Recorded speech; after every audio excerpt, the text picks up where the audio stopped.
جو تسبیحات پڑھتے ہیں وہ آدھی تسبیح میں ان کو نیند آ جاتی ہے۔ میرے پیارے دوستو، بہت بڑا مسئلہ ہے جو ہم نے موت سے پہلے حل کرنا ہے۔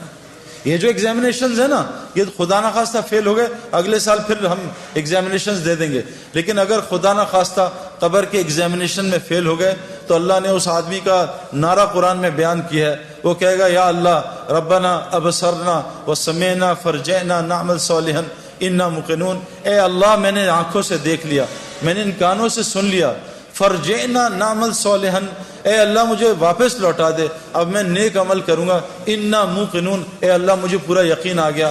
لیکن حضور صلی اللہ علیہ وسلم نے فرمایا یہ مرنے سے پہلے تو موقع ہی موقع ہیں، اتنے موقع ہیں کہ آپ سوچ نہیں سکتے۔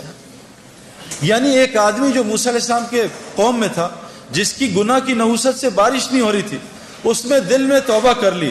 موسیٰ علیہ السلام آئے، اس نے دل میں توبہ کر لی اور موسیٰ علیہ السلام کو پتہ نہیں چلا، اور اس کی دل کی توبہ اللہ نے سنی اور اس کو معاف کر کے بارش کر دی۔ موسیٰ علیہ السلام نے کہا اللہ، میں نے تو ابھی توبہ ہی نہیں کرائی، تو نے بارش کر دی۔ کہا موسیٰ، اس نے مجھ سے معافی مانگ لی۔ کہ اللہ معافی مانگ لی، مجھے نام بتا۔ کہا موسیٰ، جب گناہ گار تھا اس کا نام چھپایا تھا، اب تو میرا ولی دوست بن چکا، اب اس کا نام تجھے کیسے بتاتا؟ اللہ نے اس کو معاف کر دیا۔ ایک آدمی نے بوکھلاہٹ میں موت کے قریب کہا اپنے گھر والوں کو کہ میں بہت گناہ گار ہوں، کوئی نیکی نہیں ہے، جب میں مر جاؤں تو میرے جسم کو جلا دینا، آدھی رات سمندر میں آدھی رات خشکی میں ڈال دینا۔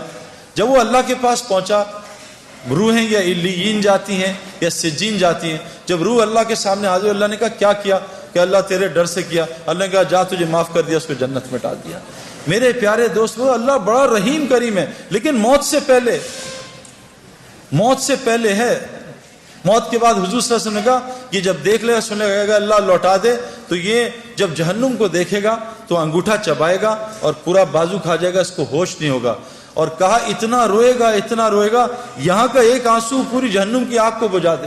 ایک آنسو، اللہ کی یاد میں تنہائی میں بیٹھ کے آنسو آ گیا، یہ آنکھ کر قیامت کے دن اللہ کے سامنے روئے گی نہیں، یہ خوش آنکھ ہوگی۔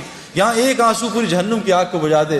حضور صلی اللہ علیہ وسلم نے کہا مرنے کے بعد گناہگار اتنا روئے گا کہ اس کے آنسو کی جگہ خون نکل آئے گا، اور اتنا خون نکلے گا تو آرام سے کشتی چلاؤ گے، اللہ اس کے گناہ کو معاف نہیں کریں گے۔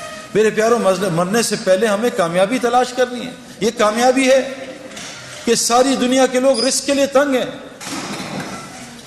رزق موت سے زیادہ انسان کا تعاقب کرتا ہے، اور آج مسلمان جو دنیا کا دلہا ہے کائنات کا، دلہا دلہن کی شادی پہ باراتی کس کی وجہ سے کھانا کھاتے ہیں؟ دلہا دلہن کی وجہ سے۔ کبھی آپ نے دیکھا ہے کوئی پاگل باراتی جو ہے دلہا